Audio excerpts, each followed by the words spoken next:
Good evening, students. Good day, students. Hope you're well. So, today we're going to continue with sales management in 6, module 1.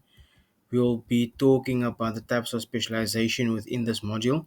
And remember, we said that within sales management in 6, module 1, organization of the sales force is that there are two main components. The components we see is that these are the principles of organization and they are divided into four.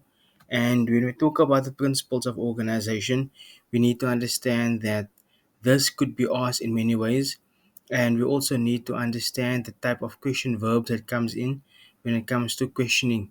So, for example, this will be in a question like name and explain the principles of organization, discuss the various principles of organization, or it could also come in to list the principles of organization. Or they could merely give you hierarchy of authority and you need to explain what hierarchy of authority means for 2 marks, for 4 marks, for 6 marks. So again, give yourself a question verb, and this question verb could be discuss, could be differentiate between hierarchy of authority and span of control. It could be also name and explain. So you name span of control, and span of control is a number of salespeople that can be supervised and goes on and on and on. So therefore, you need to understand the question verbs attached to that, as well as the mark allocation that the one finds next to that particular question as well. But in today, we'll be talking about type of specialization.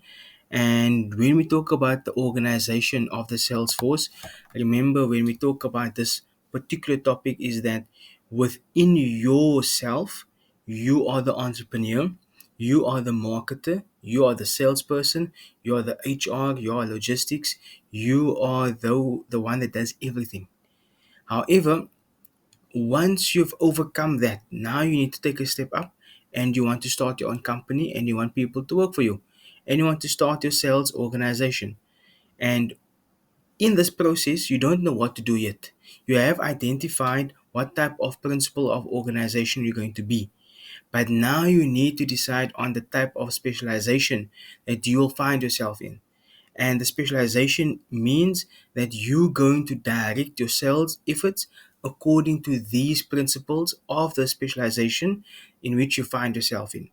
However, one should also realize and take a step back that one specialization does not mean it is casting stone.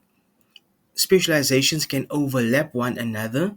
However, they can also be individually approached as well as combined. And therefore, the sales effort will be more successful when one combines these specializations together. But for the case of the textbook, we're going to follow it and we're going to go over it and we're going to understand what is meant by only focusing on geographical specialization, only focusing on your products for sales according to products and services. However, products and services could also be directed towards a particular geographical location or particular clients within that particular geographical location. So, hence, I say that yes, it is one specialization, but you could have a variety of specializations as it is linked towards one of them. Matrix is a combination of two, and we will discuss that later on. Okay, let's move on. I want to keep this class to a maximum of 10 minutes to 15 minutes so that it's not long for the students to grasp and understand. So essentially, we have the following principles of organization. We've done that, we've discussed all of that, and we're moving on to product specialization. And we're moving on to the specializations themselves. And this is where we find ourselves. And the heading says types of specialization. So the main thing that you should understand here is that when we talk about type of specialization, it's what I've mentioned earlier. Where do you find yourself? Where do you find a gap in the market, a gap within the sales that you want to zone in? It's like identifying what is your target market. And in your target market, you have key things that you're focusing on. And once you focus on that, then that becomes your specialization. So if you look at the following, it says the types of specialization. Here you give yourself a question verb as well, like Name the types of specialization. Discuss the various types of specialization.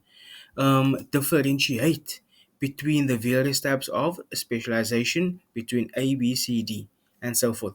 So you give yourself higher order questions, higher order question verbs, because higher order question verbs comes with what? More marks. Lower question verbs like name, list, like that, 2 marks, 1 mark. Name, sometimes 1 mark or 2 marks. So let's look at the following.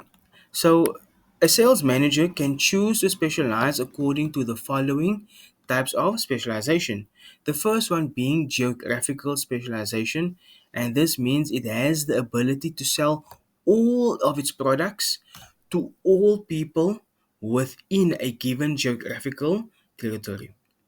We understand that. So the specialization that you're going to focus yourself on is geographical, firstly. However, within geographical, we're also talking about you selling all of your products to a particular target market in that geographical location, but you're also focusing on the people in that type of geographical location. So now you are combining that with products and service, but you're also focusing it on who? On types of client specialization. So that's why I say they can be mixed within your explanation and the way you're going to target the individuals to make a sale. So, in your national exam, this is a question they love to ask. They love to ask this following question about appropriateness. How do you and I know when should it be appropriate for you and I to focus on this particular specialization?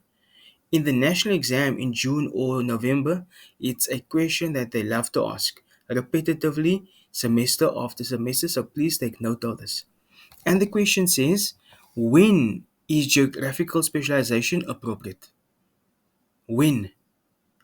Discuss when. Explain when it is appropriate. So explain to me and you, when would it be appropriate for you and I to do what? To actually focus on geographical specialization. And here we're talking about when the clients are widely dispersed. Understand? When clients are widely dispersed, so they are not in one location. However, within that geographical sphere, they are found in various places. They are not just found in section A. They're found in location A, B, C, D. However, they all have a need for this particular product or service that you have. An example, we have the Overberg. The Overberg, we have Somerset West. But within Somerset West, you have Strand, you have Gordons Bay, you have Makassar, you have Nomzamo, you have Asanda Village, you have Soloris. Then you could go further out to Stellenbosch. You could go further out to Garabau. However, it is when your clients are widely dispersed and not only focused in a particular location. It goes on to say when clients are in a similar industry, tend to be located near one another. When clients are in a similar industry and they tend to be located near one another. That's also when you will then now would want to do what? Either focus on your clients in a particular niche closely together to create a synergy, or you want to take a step back and you want to expand by not being too close towards those who are in a similar industry as you. However, to work collectively, that could also be well and worked well if you work together with other people who are in the similar industry as you so that you can pull in, so that you can attract these people to come to you and to your competitors. It goes on to say when distinct regional differences in client behavior is apparent. And the last one, when geographical markets are large enough to justify special attention. Special attention is very important. Customers love special attention. The moment customers have that individual attention, so when you have a customer orientated philosophy, then you will do your utmost best to serve the needs of the client. You will serve the needs of the customer and they'll feel very special and they would want to and love to come back to you because of your customer service towards them. And that's why it would be appropriate for men you and when it would be appropriate to enter in a geographical um, specialization of appropriateness. And we look at the advantages and disadvantages to this. In life, there's always disadvantages. So, when we look at the advantages, here a question could be discuss the differences between the advantages and disadvantages of specializing according to geographical specialization. And if we look at the following, the advantages is it is quite easy and simple to set up. It is quite easy and simple to design this particular geographical location because you are only focused on a particular location. So therefore, organizing and designing it is quite simple because you're going from point A to point B to point C to point D and back to A. And therefore, you only focus in that particular block. It ensures that there's a better coverage over the market. It ensures that better control over sales, over the sales force, as well as the sales operation. And the most important one, because we need to save time and money, because money is time and time is money, we need to look at saving on traveling time as well as to reduce the incurred cost of traveling as well.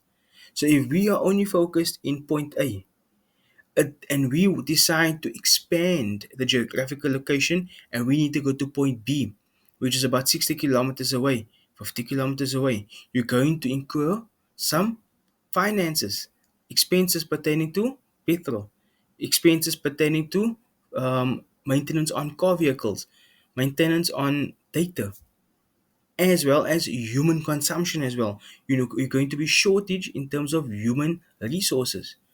So therefore, if you're going to expand, that could be a disadvantage. So the advantage to this, when you're only focusing on a particular geographical location, is that everybody is in this particular location, and there's a better coverage to cover the needs and services of every single client. Then the last one, it says the firm can better meet the local market's needs. And in that geographical location, the people that you serve have a particular need, and you need to serve that. Once you have served the needs of that particular location, you now can expand. The next one we're going to say, we're talking about the disadvantages, and we have spoken about the first point that overhead cost as more levels of geographical management increases. It goes on to say that salespeople sell a whole range of products of the company and therefore not giving focus to one particular product. When you have a geographical location, you are focusing on the clients as well as the products. But the disadvantage could be that if one is selling to a particular geographical location, you might want to increase the amount of products one has and therefore not focusing and giving individual attention to what is your main product because you think you have a wide audience. However, sometimes having a niche product that is quite special, that is quite in demand, only focusing on that could bring in more sales than having too much products. We go on to say that different types of clients are found within a single sales area, therefore, it becomes more difficult to satisfy the needs of a variety of clients optimally. And the last one, the firm's administrative cost increases as it expands geographically, and that links to traveling time and incurred costs are reduced. So, the moment you want to expand, therefore, costs are going to go up, the firm's administrative costs will go up as well. So that is the disadvantages. And this is where we will call it a day in this particular topic of geographical specialization. Please go over the work, make sure you understand the content, give yourself question verbs like list, name, discuss, elaborate, distinguish, differentiate. Even just to say what sometimes could be applicable, but it's not the best question verb. Remember, the national exam, they don't use what. They give you question verbs based on mark allocation and what is needed by you to know. At the end of the day, students, if you have any questions, please let me know. Once we are done, we will look at a few national exam questions pertaining to these specializations and principles of organization. Thank you so much.